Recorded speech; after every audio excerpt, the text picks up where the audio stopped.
Assalamualaikum warahmatullahi wabarakatuh. Kepada yang terhormat Ibu Sri Hartati MPD dan Ibu Eva Paujiah MSI sebagai dosen pengampu dari mata kuliah Praktikum Biokimia dan asisten praktikum Teh Fitria Nurmala Dewi.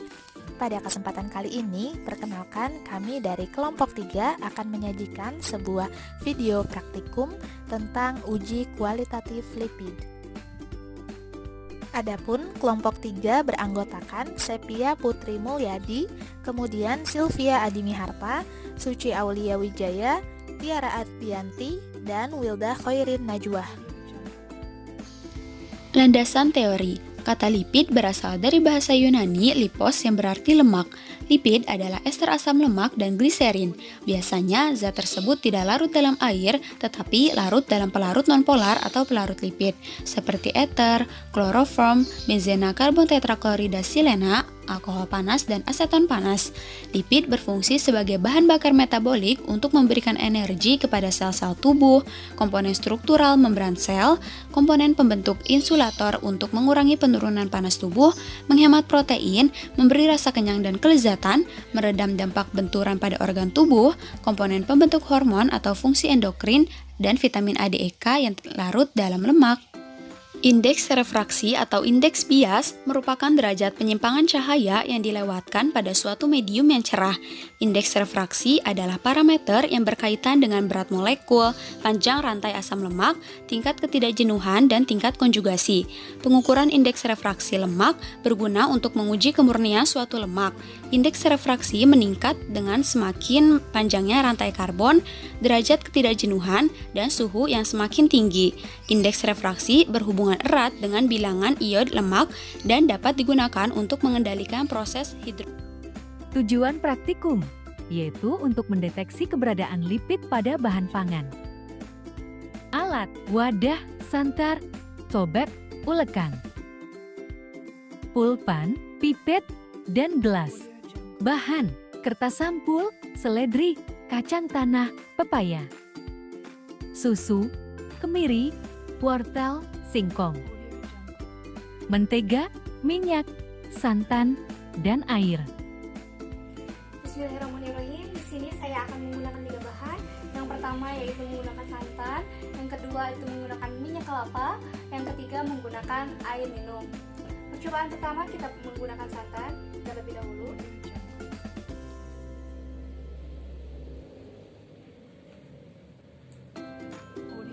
Pada kertas coklat.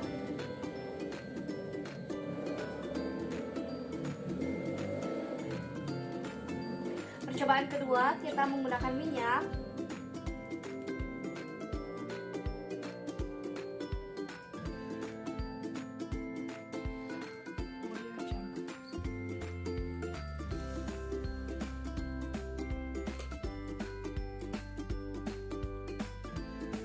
Percobaan ketiga menggunakan air minum.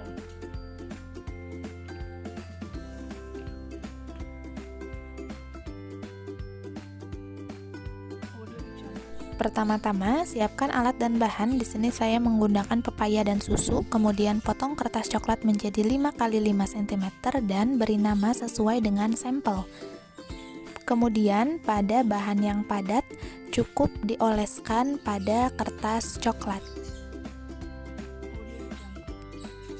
Sedangkan pada bahan yang cair, teteskan menggunakan pipet tetes sebanyak 2 tetes, kemudian oleskan. Diamkan selama 10 menit dan amati perubahannya. Kemudian raba bagian permukaannya dan senteri menggunakan flashlight. Lakukan hal yang sama pada setiap sampel yang digunakan. Langkah kerja. Pertama, siapkan alat dan bahan. Selanjutnya, haluskan wortel dan kemiri. Ukur kertas coklat menjadi 5 x 5 cm. Lalu digunting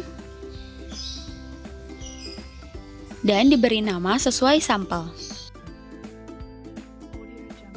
Oleskan wortel dan kemiri yang telah dihaluskan pada kertas coklat.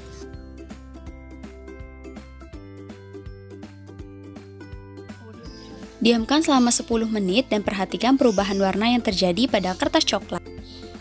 Raba permukaan kertas coklat, lalu senteri dengan flashlight atau senter.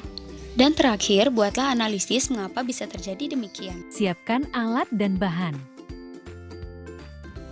Oleskan seledri pada kertas sampul.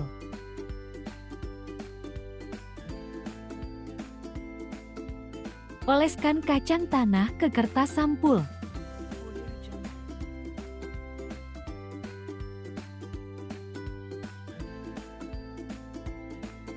Hasil olesan seledri dan kacang tanah.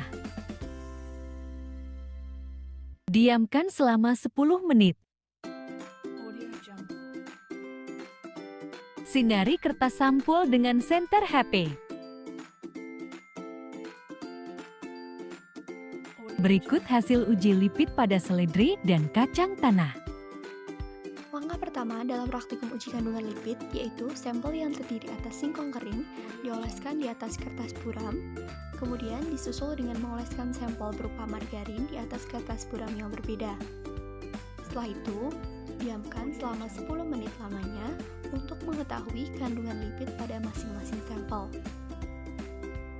Setelah didiamkan selama 10 menit, kemudian senteri kertas buram dari belakang dengan menggunakan senter HP untuk mengetahui apakah kertas buram yang telah diolesi masing-masing sampel berubah menjadi transparan atau tidak. Dari praktikum yang telah dilaksanakan, diperoleh hasil yang menunjukkan bahwa terdapat beberapa sampel pada kertas buram yang menjadi transparan ketika disinari dengan senter, dan terdapat pula beberapa sampel pada kertas buram yang tidak transparan ketika disinari dengan senter.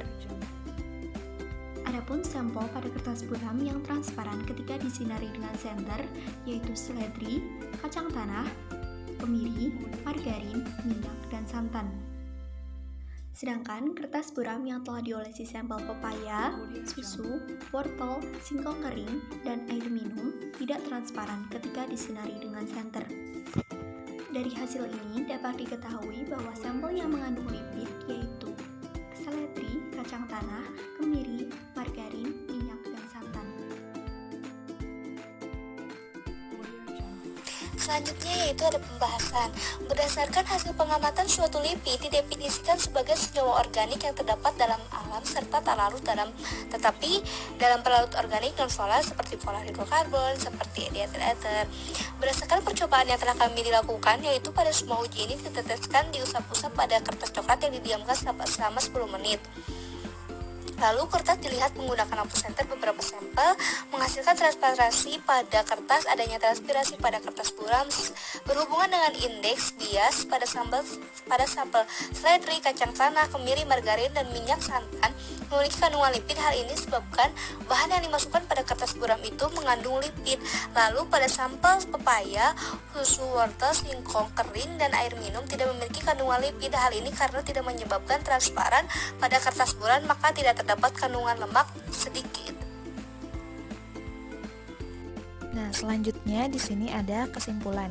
Setelah melakukan pengamatan pada uji lipid dengan menggunakan bahan makanan seperti kemiri, margarin, wortel, seledri, singkong kering, kacang tanah, pepaya, santan, susu, dan minyak goreng, maka beberapa bahan teridentifikasi mengandung lipid dan ada pula yang teridentifikasi tidak mengandung lipid, seperti bahan yang mengandung lipid itu termasuk kemiri, margarin, kacang tanah, santan, dan minyak goreng.